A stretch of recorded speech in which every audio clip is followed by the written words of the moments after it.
যদি আপনার মোবাইলটা আপনার আশেপাশে অনেক ফ্রেন্ড সার্কেল নিয়ে থাকে, তাহলে এক্ষুনি ফেসবুকে গিয়ে আপনাকে একটা সেটিং কিন্তু চেক করতে হবে। যদি আপনি ওইটা না করেন, হয়তো এমন রয়েছে আপনার ওই ফ্রেন্ড সার্কেল গুলোই আপনার ফেসবুকটা তাদের মোবাইলে লগ ইন করে আপনি কার সাথে কি করছেন এইগুলো সে দেখে নিচ্ছে।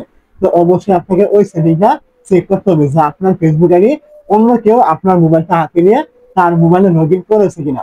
তার জন্য আপনি কি করবেন, প্রথমে চলে আসবেন আপনার ফেসবুক আইডি থাকবে এখানে। এই জায়গায় চলে আসার পর আপনি উপরে দেখতে পাবেন এরকম থ্রি ডট আইকন এখানে থাকবে। আপনি কি করবেন, এখানে ক্লিক করবেন। এই জায়গায় ক্লিক করার পর এখান থেকে আপনি উপরে এরকম সেটিং আইকন পেয়ে যাবেন। আপনি কি করবেন, এইখানে একটা ক্লিক করবেন।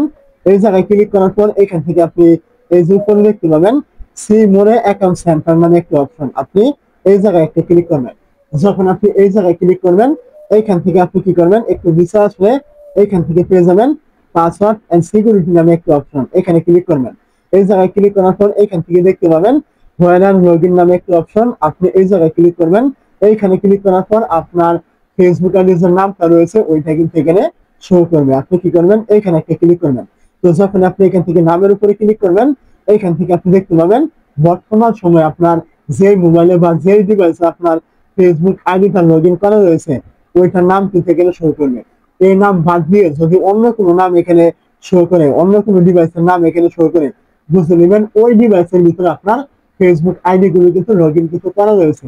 এখন আপনি নিজে এখন আপনি নিজে মনে করে দেখবেন আপনি কি কোনো মোবাইলে আপনার ফেসবুক আইডি লগ ইন করেছেন।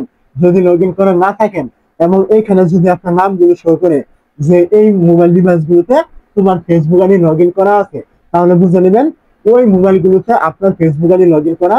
আপনার অজান্তে আপনার কোনো ফ্রেন্ড সার্কেল আপনার ফেসবুকটা দেখছে আপনি কার সাথে কি কি করছেন। তো এরকম সমস্যা হয়ে থাকলে অবশ্যই কমেন্ট করতে ভুলবেন না।